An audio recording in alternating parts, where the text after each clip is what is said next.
नमस्कार साथियों, स्वागत है आपका मेरे चैनल मैथ टेक में। कल हमने वर्ग देखा था और उसके बाद मल्टीप्लिकेशंस के कुछ मेथड देखे थे। आज हम वर्ग को वापस से एक्सटेंड करते हैं कुछ। जैसे कि आप यहाँ पे देख रहे हो, 1 का वर्ग 1, 2 का वर्ग 4। इसी तरह से जब ये सीरीज चलती जा रही है तो अंत में यहाँ पर मैं देखता हूँ कि 25 का स्क्वायर 625 होता है। 25 का स्क्वायर 625 होता है। अब जब 25 का स्क्वायर 625 होता है, इसके एंडिंग में अंत में क्या है, 25 है। अगर अंत में 25 है, इससे पहले अगर 24 का वर्ग देखूँ तो 76 है, और उससे पहले यदि 23 का स्क्वायर देखूँ या वर्ग देखूँ तो 29 है। आप यदि इसे देखो तो 25 के बाद जैसे ही 26 आया, 26 में क्या यही 76 वापस रिपीट नहीं होने लगा जो कि 24 में था। यहाँ पे जो 24 में था 76 से एंडिंग में, वही 26 में वापस से रिपीट होने लगा। और 23 में जो 29 था, 23 में जो 29 था वही यहाँ पर 29 रिपीट होने लगा। मतलब कि अगर मैं इसे देखूँ कि अगर आधार मेरा 25 है तो मैं इसे बोल सकता हूँ कि 25 से 1 ज़्यादा और 25 से 1 कम, 25 से 1 ज़्यादा और 25 से 1 कम का अंतर, जैसे अंतर अगर 1 है तो उनके बीच का अंतर कितना है। यहाँ पे अंतों के दो अंक क्या है, 76 है।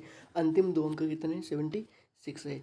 मतलब कि अगर मैं जैसे देखना चाहूँ कि 21 जो है 25 से 4 कम है, 21 जो है 25 से 4 कम है, तो 25 से 4 ज़्यादा 29 होता है। 25 से 4 ज़्यादा 29 होता है, तो 29 के अंक में भी वही अंक होंगे, अंतिम दो अंक जो 21 के अंत में दो अंक होते हैं। तो देखते हैं फिर। तो 25 से 4 कम में 21 है, तो 25 से 4 ज़्यादा 29 में बिल्कुल दो अंक वही के वही सेम है। अगर मैं देखता हूँ, मान लो 17 ले लिया, 17 देख लिया मैंने। 17 में देखता हूँ कि 17 जो है वो 8 कम है। 17 जो है 25 से 8 कम है, तो उसके अंत में दो अंक जो है वो 89 है। तो उसी प्रकार यदि 25 में 8 जोड़ूँ तो 33 आता है, और 33 के अंतिम दो अंक कितने होते हैं, 89 होते हैं। मतलब कि अगर मैं अंतर यहाँ पे सेम देखूँ तो मेरा अंतिम जो दो अंक होते हैं वो बिल्कुल समान मिलते हैं। और हमेशा बात ध्यान रखना, जब भी बोला जाता है कि 25 तक आपको स्क्वायर याद करना है, तो उसका मतलब ये है कि बिल्कुल ऐसे याद होनी चाहिए कि जैसे ही 23 दिखा तो 29 भी दिखना चाहिए, कि अंत के दो अंक 29 आते हैं। क्योंकि हमने कल यही तो किया था, 50 से कम अंतर, 50 से ज़्यादा अंतर, 100 से कम और 100 से ज़्यादा। तो ये वहीं उसी तरह से होता है। इनके अलावा अंतिम दो अंक किसी भी संख्या के हो ही नहीं सकते।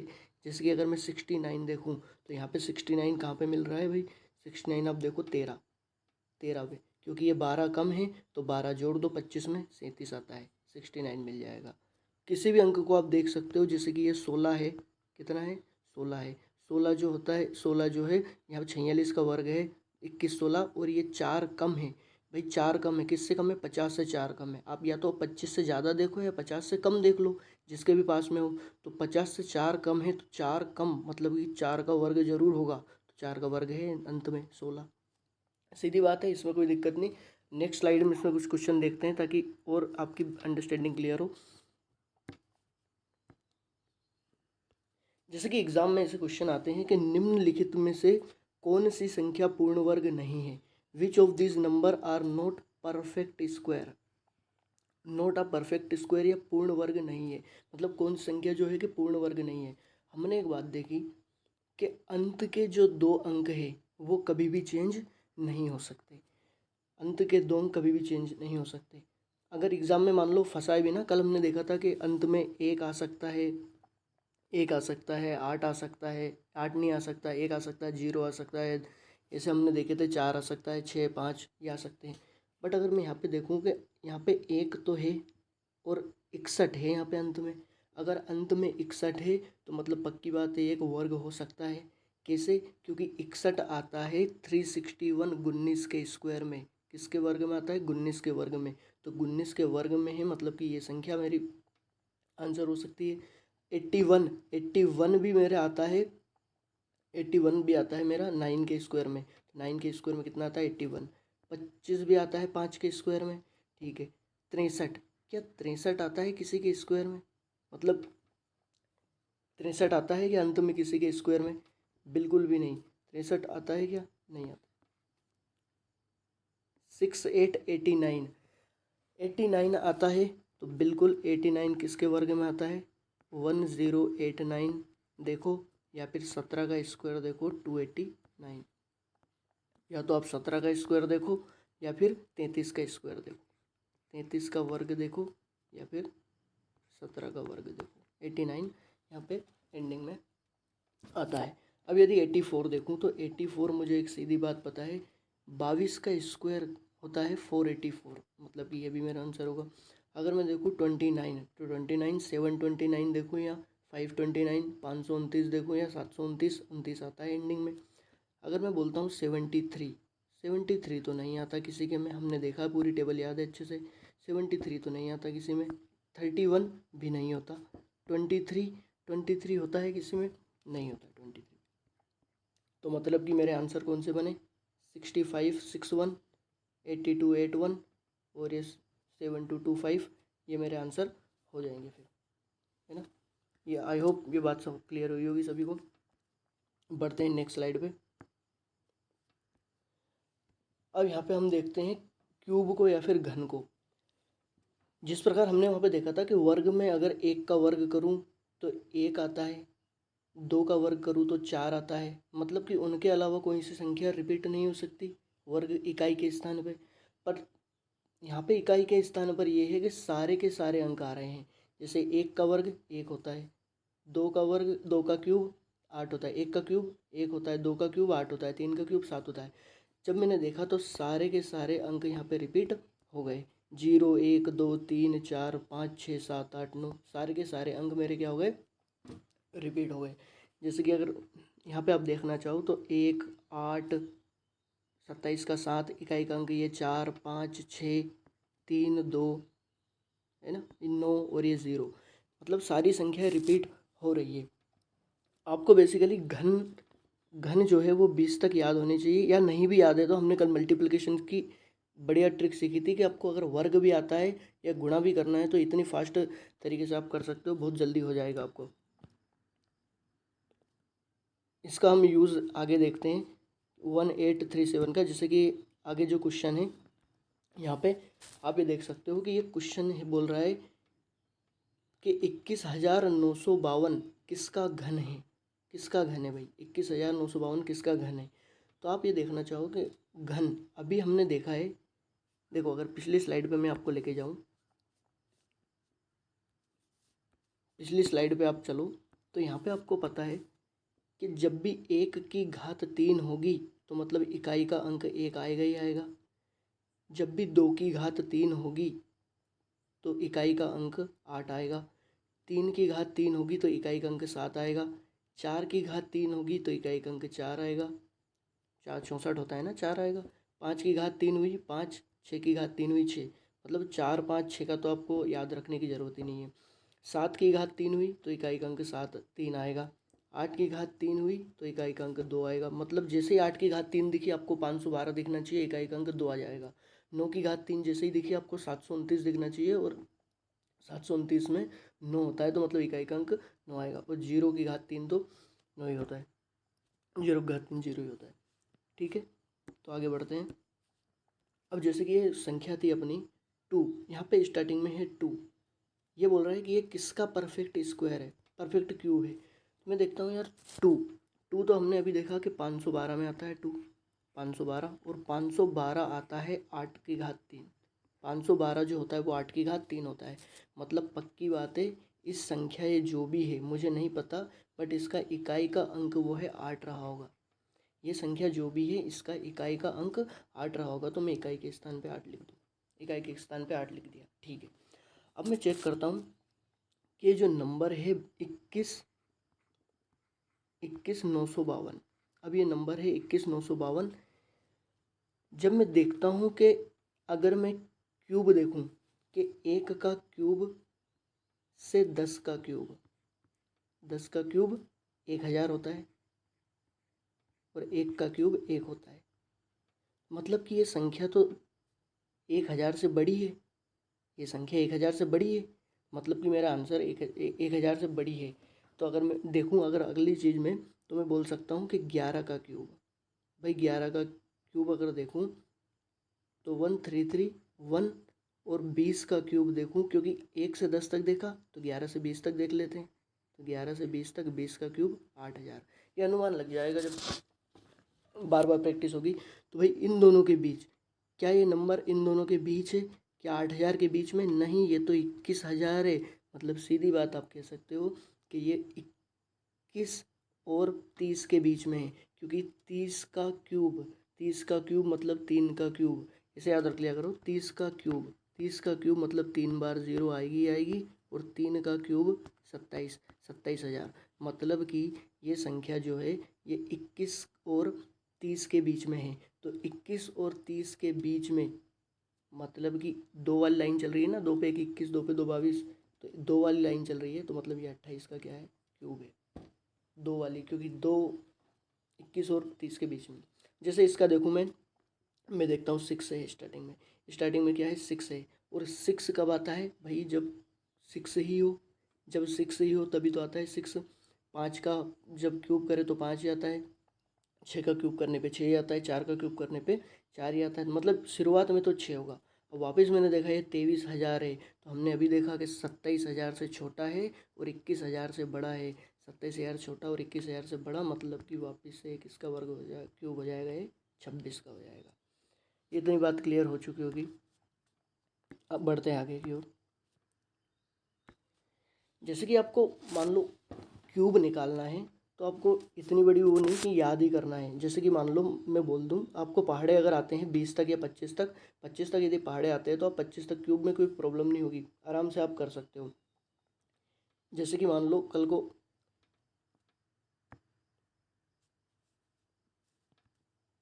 यहाँ पे मैं नंबर लेता हूँ, मान लो 23 का क्यूब। 23 का क्यूब, आपको पता है कि इसका मतलब सिर्फ इतना सा है कि 23 का 3 बार गुणा। 23 का 3 बार गुणा, जब 23 का 2 बार गुणा करता हूँ तो आता है 529, क्योंकि 23 का स्क्वायर क्या होता है? 529 होता है। इंटू में 2 पे 3 23 करना है। कल हमने सीखा था कि इसमें गुणा करना है, तो 23 5 115, 23 दूनी 46, इकाई अंक लेगा। 23 नमे की 207, तो 7 6 5 4 9 2 11 का 1, और ये 1 और 1 2, ये आ गया। ये मेरा आंसर आ गया। इतना भी कोई टाइम नहीं लगा बिल्कुल भी उसमें, है ना? इतना भी बिल्कुल कोई टाइम नहीं लगेगा। जैसे कि मान लो मैं एक और नंबर ले सकता हूँ यहाँ पे। अगर मैं एक और नंबर लूँ यहाँ पे, तो मैं बोल सकता हूँ कि 21 का देख लेते हैं। ये अक्सर रिपीट होता है एग्जाम में 21 वाला। तो 21 का यदि देखूँ तो मुझे पता है इसका मतलब होता है 3 बार गुणा। तो 21 का यदि 2 बार गुणा करूँ तो कितना आता है? 441। 441 इंटू में एक बार और 21 का गुणा, तो 21 चौका 84, 21 चौका 84, और 21 एकम 21, तो ये कितना आ गया? 16। 8 4 12 का 2, और 8 और 1 9, 9261 क्या आ गया? इसका क्यूब आ जाएगा। इतनी कोई इसमें कोई बड़ी बात नहीं। अब बाकी के आप प्रैक्टिस करोगे, और एटलीस्ट 20 तक तो क्यूब आपको याद होना चाहिए ही चाहिए। 20 तक क्यूब आपको याद होना चाहिए। वर्गमूल देखते हैं अब। वर्गमूल, हमने वर्ग देखा और क्यूब देखा, अब हम देखते हैं वर्गमूल। वर्गमूल देखते हैं हम। क्यूब रूट भी देख चुके हैं कि भाई कौन सी संख्या होगी, ये किसके बीच में एक अनुमान लग सकता है। यहाँ पे हम वर्गमूल में क्या अच्छे लेवल के क्वेश्चन आते हैं, जैसे कि डायरेक्टली ऐसे नहीं पूछता कि 81 किसका है। 81 ना दे के वो कुछ और संख्या दे देगा, 82 दे देगा, कि लगभग किसका है। तो हम लगभग में आंसर निकालेंगे तो बहुत बढ़िया काम हो जाएगा। क्योंकि लगभग में अगर आंसर दे दिया तो हम पूरी परफेक्ट वैल्यू के पीछे बहुत ज़्यादा टाइम नहीं देंगे हम। जैसे कि मान लो मैं देखता हूँ यहाँ पे कि ये बोल रखा है कि आप संख्या को ऐसे तोड़ लो कि एक्स और वाई या तो प्लस हो या फिर माइनस हो। ये बोल रहा है प्लस हो या फिर माइनस हो। एक्स और वाई या तो प्लस हो या फिर माइनस हो। अगर इसे तोड़ लिया आपने तो आप सीधा इस तरह से इस फॉर्मूले से सोल्व कर सकते हो। अंडर रूट एक्स करो, प्लस हो या माइनस अपने हिसाब से लगा देना, जो प्लस हो तो प्लस, माइनस हो तो माइनस। ऊपर है वाई और बटे में 2 अंडर रूट एक्स। जैसे कि मान लो मैं देखता हूँ, जैसे कि इस क्वेश्चन को हम करते हैं, जैसे कि मैं एक नंबर लेता हूँ, मान लो 49 लिया मैंने, 49 49 49 तो वर्ग होता है 7 का, तो मैं इसके आसपास कोई दूसरा नंबर ले लेता हूँ। जैसे कि मैंने ले लिया 47, कितना ले लेता है 47। अच्छा, इस 47 को मैं ऐसे लिख सकता हूँ इसके हिसाब से, अंडर रूट 49 माइनस 2। इसने बोला या तो प्लस लो या माइनस, आपके हिसाब से ले लो, तो मैंने ले लिया -2 बराबर पे मैं इसे लिख सकता हूँ अंडर रूट में 49, क्योंकि ये एक्स हुआ, ये क्या हुआ एक्स हुआ, और ये क्या हुआ वाई हुआ, ये हुआ वाई। फिर ये माइनस है तो माइनस कर देता हूँ, माइनस कर देता हूँ। फिर यहाँ पे क्या है वाई, वाई मतलब कि 2 बटे में, फिर बटे में क्या है 2 अंडर रूट एक्स, एक्स की जगह क्या है लिखूँ 49। जब मैंने 49 का खोला तो मुझे पता है कितना होता है 7 माइनस यहाँ पे क्या है 2 बटे में 2, और 49 का वापस खुलेगा कितना 7, 2 से 2 कैंसिल, और ये कितना बचा 7 माइनस 1/7, ये बचा 7 माइनस 1/7। तो आप कर सकते हो 7 7 49, 49 में से 1 गया 48, 48/7 इसका क्या हो जाएगा आंसर। आप भाग भी लगा सकते हो आगे, अगर पॉइंट में ज़्यादा ही हो कैलकुलेशन तो आप भाग लगा सकते हो, इसमें कोई भी दिक्कत नहीं आने वाली। जैसे कि मान लो मैं एक और नंबर लेता हूँ, जैसे कि मैंने बोल दिया 35 बोल दिया, 35 बोल देता हूँ। तो 35 को मैं ऐसे लिख सकता हूँ 36 माइनस 1, 36 - 1। जब मैंने 36 एक्स है, ये एक्स की मान है, ये वाई का मान है, तो एक्स की जगह मैंने लिखा तो अंडर रूट 36, अब माइनस है तो माइनस लगा दिया, वाई की जगह मैंने वाई रख दिया, बटे में 2, और यहाँ पे अंडर रूट एक्स मतलब कि 36 का बाहर निकलेगा कितना 6, और माइनस का मैंने क्या कर दिया 1/, अब ये 36 का बाहर कितना निकलेगा 6, क्योंकि अंडर रूट से बाहर निकलेगा कितना आ जाएगा 6, 6 दूनी 12, अब 12 छंगे 72 में से 1 गया, यहाँ पे कितना आ जाएगा 71/12, यही मेरा क्या हो जाएगा आंसर हो जाएगा। इसमें कोई भी दिक्कत नहीं होनी चाहिए, आप आराम से निकाल सकते हो इसको। बढ़ते हैं फिर आगे की तरफ। आपको कल बोला था कि पावर याद होना ज़रूरी है, ये बहुत ज़्यादा इम्पोर्टेंट है। अगर आपको पावर नहीं आती है तो फिर एलसीएम एचसीएफ में बेसिक मेथड में बहुत ज़्यादा गड़बड़ कर दोगे। जैसे कि 2 की पावर 1 2 होता है, 2 की पावर 2 4 होता है, 2 की पावर 3 8 होता है, 2 की पावर 4 16 होता है, 2 की पावर 5 32 होता है। जैसे कि मैं देखूँ, मान लो कोई सा नंबर है मेरे पास, मैं बोलता हूँ कि 8 है, क्या है ये 8 है, तो मैं बोल सकता हूँ कि यार ये 8 जो है ना ये बना है 2 × 2 × 2 से, मतलब कि जो आधार है ना, आधार वो है 2, और 2 कितनी बार है 3 बार है, तो 2 कितनी बार है 3 बार है। जैसे कि मैं बोलता हूँ कि नंबर है मेरे पास 72, 72 है, 72 है, तो मेरे को पहाड़े अच्छे से आते हैं कि 8 9 72 होता है, कितना होता है 8 9 72। 8 जो है इसका मतलब होता है 2 3 बार है, 2 कितनी बार है 3 बार है, और 9 मतलब होता है कि 3 जो है 2 बार है, 3 तिया 9, 3 का 2 बार गुणा करने पे 9 आता है। जैसे कि मान लो मैं ले लूँ 27, 27 जो होता है, 27 जो होता है इसका मतलब होता है 3 की घात 3, मतलब कि 3 कितनी बार है 3 बार, 1 बार 2 बार 3 बार, इसका मतलब होता है 27। हमेशा बात ध्यान रखना कि एक होता है प्राइम नंबर, प्राइम नंबर को बोलते हैं अभाज्य संख्या। अभाज्य संख्या वो होती है जिसमें किसी भी संख्या से भाग नहीं जाता। जैसे कि 2 हुआ, सबसे छोटी अभाज्य संख्या है 2, 2 हुआ, 3 हुआ, सबसे छोटी अभाज्य संख्या भी है, और ऐसी एकमात्र संख्या है जो कि सम है, बाकी कोई सी संख्या नहीं आती अभाज्य संख्या। 3 है, 5 है, अब 6 नहीं आ सकता, क्योंकि 6 जो होता है वो अभाज्य संख्या नहीं है, क्योंकि 6 2 और 3 से मिलके बना है। हमने बोला जिसमें भाग ना जाता हो, इसमें तो 2 से भी जा रहा 3 से भी जा रहा, सिर्फ उसी संख्या से भाग जाना चाहिए। जैसे कि 7 हुआ, 9 नहीं हो सकता, 9 अभाज्य संख्या नहीं हो सकता, क्योंकि 9 में 3 से भी जाता है और 9 से भी जाता है, 2 संख्याओं से जाता है ना, सिर्फ अकेली उसी से भाग जाना चाहिए, तो ये होती है अभाज्य संख्या। तो आपको क्या करना है, अभाज्य संख्या में तोड़ लेना है। जैसे कि 8 को मैंने तोड़ लिया 2 में, 27 था तो इसे मैंने तोड़ लिया 3 में, 72 था तो इसे अभाज्य संख्या के जोड़े में तोड़ लिया 2 और 3 में, 2 भी एक अभाज्य संख्या है और 3 भी एक अभाज्य संख्या है। तो इस प्रकार अगर अभाज्य संख्या में आप तोड़ लोगे तो आपको दिक्कत नहीं आने वाली। बाकी आप टेबल से यहाँ से देख सकते हो, अगर शुरुआत में कोई दिक्कत हो तो। बढ़ते हैं फिर आगे की तरफ। अगर आपने याद कर लिए हैं टेबल्स को अच्छे से और पावर्स को, तो आप लघुत्तम समापवर्तक और महत्तम समापवर्तक की तरफ आप बढ़ सकते हो। देखो इसका नाम ही है, ये बोल रहा है least common factor, least common multiple और हाईएस्ट कॉमन फैक्टर। इसके बारे में तो बड़े डिटेल से बताऊंगा हाईएस्ट कॉमन फैक्टर के बारे में। पहले हम लीस्ट कॉमन मल्टीपल देखेंगे कि लीस्ट कॉमन मल्टीपल क्या होता है। देखो एलसीएम जब आता है ना, तो मान लो कि आप एक बेसिक मेथड यूज़ करते हो। बेसिक मेथड कैसे, जैसे कि बोल दिया 16 है, 18 है और 8 है, इनका एलसीएम निकालो। तो आप करते क्या हो, इसका एलसीएम निकालने के लिए डंडे वाली मेथड यूज़ करते हो। इसमें आप बोलते हो कि इस संख्या में पूरी में क्या कॉमन आ रहा, ऐसा कॉमन जो कि इन सब में भाग दे दे। तो आप बोल रहे हो 8 से जा रहा है भाग, यहाँ पे 8 से जा रहा है और यहाँ पे 16 से भी जा रहा है, मतलब बड़े से बड़ा ऐसा नंबर कौन सा हो गया, 16। तो आप मान लो ऐसे करते हो कि 2 8 16, थोड़ी सी गड़बड़ हो गई है,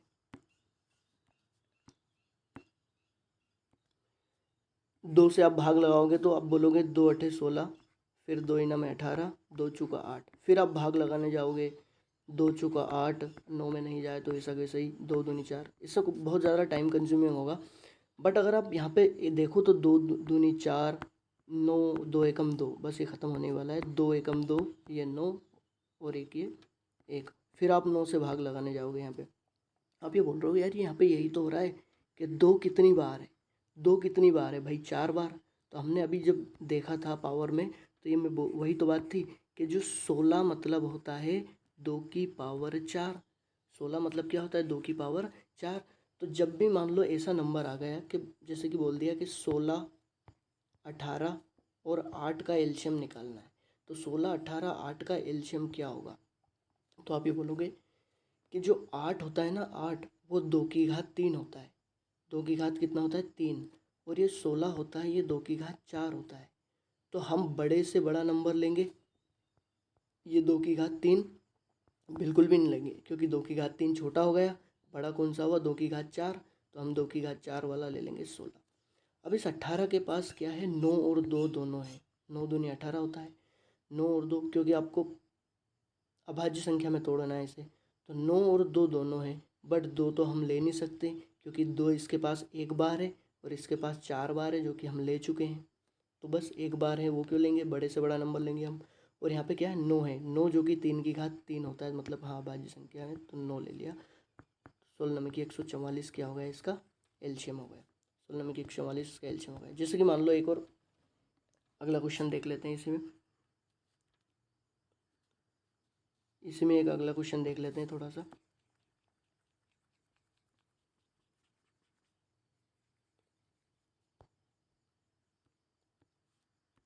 ठीक है, जैसे कि मान लो मैंने एक नंबर दे दिया यहाँ पर 18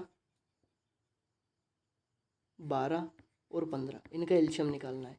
आपने ये देखा कि 15 जब भी मुझे दिख रहा है, मुझे दिख रहा है कि 5 है इसके पास, तो ठीक है 5 ले लिया। इसके पास 3 भी है, तो 3 भी ले लूँगा। 5 मैंने ले लिया क्योंकि मुझे दिख रहा है कि 5 कहीं पे है नहीं, इसमें इसमें 5 नहीं है। बट जब मैंने 3 ले रहा हूँ ना, तो 3 मुझे दिख रहा है कि 12 के पास है। ठीक है, कोई प्रॉब्लम नहीं, 3 है उसके पास। बट 18 में 3 जो है वो 2 बार है, 3 त्या 9 है, 3 की घात 2 है, तो मैं 9 लूँगा ना कि 3 लूँगा, क्योंकि बड़ा नंबर लूँगा, है ना। ठीक है, फिर 9 दूनी 18, 2 है इसके पास। क्या 2 से बड़ा है क्या, 2 से बड़ा 12 के पास है।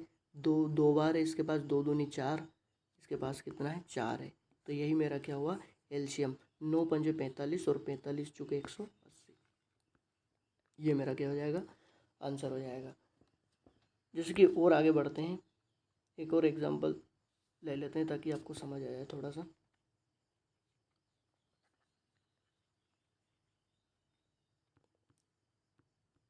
ठीक है, फिर जैसे कि मान लो मैं बोलता हूँ 36 42, 36 42 और 45, 36 42 45 का एलसीएम निकालो। मैं बोलता हूँ 9 पंजे 45, 5 है इसके पास, क्या किसी और के पास 5 है? तो बोलोगे नहीं, क्योंकि 5 तभी हो सकता है या तो शुरुआत में 5 हो या फिर 0 हो। जब 42 देख रहा हूँ, 9 पंज 45 में 9 भी है इसके पास, 9 है, क्या 9 से बड़ा 27 है क्या किसी के पास? नहीं है, तो मैं 9 ही लिखूँगा। ठीक है। अब बोल रहा है 42 में 6 सत्ते 42 होता है, मतलब 7 है इसके पास। ठीक है। 6 भी है, 6 मतलब कि 2 और 3 है, तो 2 और 3 की जगह हम 3 तो ले ही चुके हैं, 3 से बड़ी चीज़ ले चुके हैं, तो 3 क्यों लेंगे? बस 2 ले सकते हैं। बट 2 जब भी हमने देखा तो हमने देखा 9 चुके 36 होता है, मतलब 4 इसके पास ऑलरेडी है, तो हम ये लेंगे 4, ना कि 2 लेंगे। यही मेरा क्या हुआ? एलसीएम। आपको पूरा गुणा करने की ज़रूरत नहीं पड़ती एग्जाम में भी, क्योंकि आप किस जब तोड़ना है तो भाग ही तो लगाना है, तो 7 से इनसे भाग लगा के देख लो, है ना। या फिर आप गुणा भी करना चाहो तो 9 7 63, 63 इंटू 5 कर दो, 5 6 30, 5 3 15, 315, 315 इंटू 4 कर दो, 4 3 12 और 15 चौके 60, कितना आ जाएगा? 1260। इसमें कोई दिक्कत नहीं होने वाली। जैसे कि मान लो एक दो एग्जांपल और ले लूँ मैं बोलता हूँ यहाँ पे 12,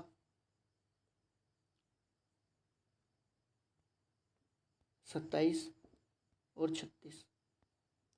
जो आप देख रहे हो 12, तो 3 चुक 12, मतलब 3 भी है और 4 भी है। 4 आगे कहीं दिख रहा है कि 4 से बड़ा 8? 8 दिख रहा है कि 8 से भाग जाता है किसी में? नहीं जाता है, 8 से, मतलब 4 आएगा मेरा। ठीक है। फिर मैं देख रहा हूँ कि 3 है इसके पास, बट 3 से बड़ा 9 चुके 36, 9 मिल गया है मुझे, बट 9 से भी बड़ा क्या मिल गया है इस बार? 27 मिल गया, तो 9 को मैं नहीं लूँगा। तो यही मेरा क्या आंसर आ गया? 27 चुके 108, यही मेरा आंसर हो जाएगा। आई होप ये क्लियर हो गया होगा। तो हम बढ़ते हैं फिर आगे की तरफ, और आगे और थोड़े प्रैक्टिस कर लेते हैं अगर क्वेश्चन।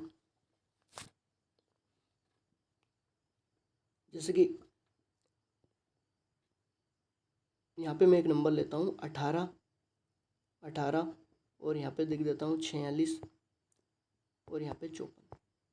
जब मैं देख रहा हूँ कि 18 जो होता है 9 दूनी 18 होता है, मतलब कि 9 भी है 2 भी है, तो क्या 9 से बड़ी कोई संख्या है? तो 9 में 46 से भाग तो नहीं जाता, मतलब नहीं हो सकता। बट 9 छक्के 54, 9 छक्के 54 होता है, तो मतलब कि इसमें भाग जा रहा है 9 से।